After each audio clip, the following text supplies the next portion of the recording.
Assalomu alaykum, hurmatli tinglovchilar. Sizlar bilan bugun texnologik nazoratning asboblari fanidan tajriba mashg'ulotlarini olib boramiz. Demak, bugun birinchi tajriba mashg'ulotimizning mavzusi texnika xavfsizligi qoidalari, tajriba qurilmalari bilan tanishish. Bugungi tajriba mashg'ulotimizda laboratoriya ishlarini bajarishda texnika xavfsizligi qoidalari bilan tanishib o'tamiz. Laboratoriya ishlarini bajarish tartibi va qo'yiladigan talablar quyidagicha. Har bir talabada bajariladigan ish bayonnomasi yozilgan bo'lishi shart. Talaba bajariladigan ishning maqsadi va ishni bajarish to'g'risida tasavvurga ega bo'lishi lozim. O'qituvchi yoki laborant yordamida ish bajarishga kirishiladi. Zarur tajriba natijalarini olib, hisob-kitoblarni bajarib, jadvallarni to'ldirib, zarur grafiklarni chizadi. Keyingi mashg'ulotda bajarilgan ish to'g'risida hisobotni topshiradi va yangi laboratoriya ishini bajarishga kirishadi. Laboratoriya ishlarini bajarishda texnika xavfsizligi qoidalari. Elektr qurilmalarining tuzilish qoidalariga asosan, binolar ichida joylashtirilgan elektr laboratoriyasida elektr tokidan shikastlanmaslik uchun kuchlanish 42 voltgacha bo'lsa xavfsiz hisoblanadi. Inson tanasining elektr qarshiligi asosan teri qismini qarshiligidan iborat bo'lib, taxminan 200-500 kilo-ohm bo'ladi. Teri namlanishi yoki shikastlanishi natijasida elektr qarshiligi 600-800 ohmgacha kamayadi. Shunday qilib, kishi tanasi orqali yuqorida ko'rsatilgan kuchlanishda 0.1 va 0.3 milliamper tok o'tadi. Tana orqali 50 milliamper tok o'tganda kishi shikastlanadi. Agar 100 milliamper tok o'tsa, u o'lishi mumkin. Shuni eslatib o'tish kerakki, hatto 50 milliampergacha tok o'tganda ham kishining qo'llari tortishib qoladi. Agar u tokni ushlagan bo'lsa, ajratib olish imkoni bo'lmaydi. Endi esa asosiy texnika xavfsizligi qoidalari bilan tanishib chiqamiz. Demak, elektr zanjirini yig'ishdan avval tokni oluvchi simlar o'chirilgan holda ekanligiga ishonch hosil qilishimiz kerak. Klemalari ishdan chiqqan asbob yoki qurilmalarda izolyatsiya buzilgan simlardan, reostatlardan, patronlardan va karitlardan foydalanishga yo'l qo'yilmaydi. Kondensatorni elektr zanjiriga ulashdan avval uni razryadlash kerak. Buning uchun klemalarni shisha o'tkazgich bilan tutashtiriladi. Yig'ilgan elektr zanjirini o'qituvchi tekshirgandan so'ng uni ruxsati bilan tarmoqqa ulashimiz mumkin. Tarmoqqa ulashdan oldin simlarni ochiq qismlarini hech kim tegmayotganligiga ishonch hosil qilishimiz kerak. Har qanday almashinib ulash ishlari zanjirni tarmoqdan uzilgan holda bajariladi. Elektr zanjirdagi har qanday o'zgarish qilinganda o'qituvchi tomonidan tekshirgandan so'ng elektr tarmog'iga ulashimiz mumkin.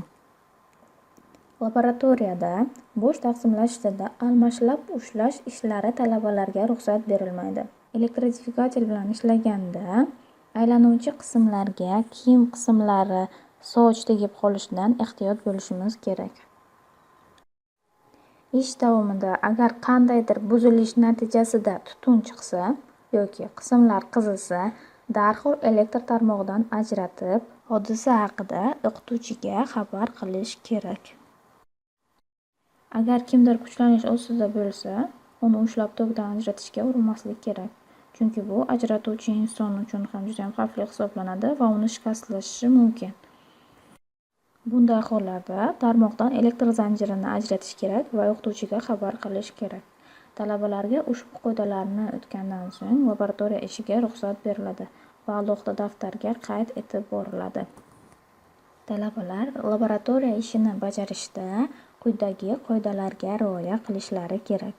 Laboratoriyada ishlaganda ozodalikka, saranjomlikka, tinchlikka va xavfsizlik texnika qoidalariga rioya qilishlari lozim. Mashg'ulot paytida talaba yakka o'zi tajriba o'tkazishi mumkin emas. Tajribani o'qituvchining ijozati bilan boshlash lozim. Har bir laboratoriya ishi uchun lozim bo'lgan o'lchagich va asboblar shu ishga tegishli joyda bo'lishi kerak. Laboratoriya ishini bajarishda elektr quvvati zarur bo'lganda undan foydalanish qoidalariga amal qilish kerak. Har bir laboratoriya ishiga tegishli qurilma, asboblar laborant va o'qituvchi tomonidan tekshirilib boriladi. Talaba o'ziga topshirilgan, bajarishi lozim bo'lgan ish yonida bo'lishi kerak. Tajriba ishi tugatilgandan so'ng talaba olingan natijalarni o'qituvchiga ko'rsatishi shart va laboratoriya ishiga tegishli bo'lgan asbob buyumlarni laborantga topshirishi lozim. Tajriba mashg'ulotlarini, ya'ni laboratoriya ishlarini bajarishdan maqsad talabalarni asbob-uskuna va jihozlarni ishlatishga tayyorlash jarayonida ulardan ehtiyotkorlik bilan samarali foydalanish hissini kuchaytirish, tajribalarning xavfsizligini ta'minlagan holda tajriba natijalarini tahlil etish mobaynida fizik hodisa va qonunlarning to'g'ri va ilmiy asoslanganligi haqida xulosalar chiqarish kabi bilim, ko'nikma va malakalarni hosil qilishga yo'naltirishdan iborat. Tajriba mashg'ulotlarini bajarishda yana quyidagilarga e'tibor qaratish lozim. Asbob-uskuna va jihozlardan foydalanishdan oldin ularning yo'riqnomasi bilan mukammal tanishib chiqishimiz kerak. Ish jarayonida faqat toza va quruq, butun ishga yaroqli asbob-uskunalardan, jihozlardan foydalanishimiz lozim. Elektr o'lchov asboblarini o'qituvchining ruxsatisiz tok manbaiga ulash mumkin emas.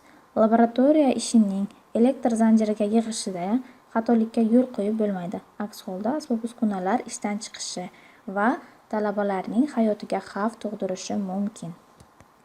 Asbob-uskuna va jihozlarni stolga uning yo'riqnomasida ko'rsatilgandek o'rnatishimiz lozim. Laboratoriya ishi uchun alohida laboratoriya daftari ochiladi. Daftarga tajriba davomida olingan ish natijalari o'z vaqtida qayd qilinib boriladi. Laboratoriya daftari asosan quyidagi tartibda olib boriladi. Mashg'ulot o'tkazilgan kun, ishning tartib raqami va uning nomi. Laboratoriya ishiga taalluqli qisqacha nazariy qismi. Laboratoriya ishini bajarishning qisqacha tafsiloti va ish bajariladigan qurilmaning chizmasi, topiladigan fizik kattalikning formulasi va olingan natijalar jadvalda qayd qilingan bo'lishi kerak.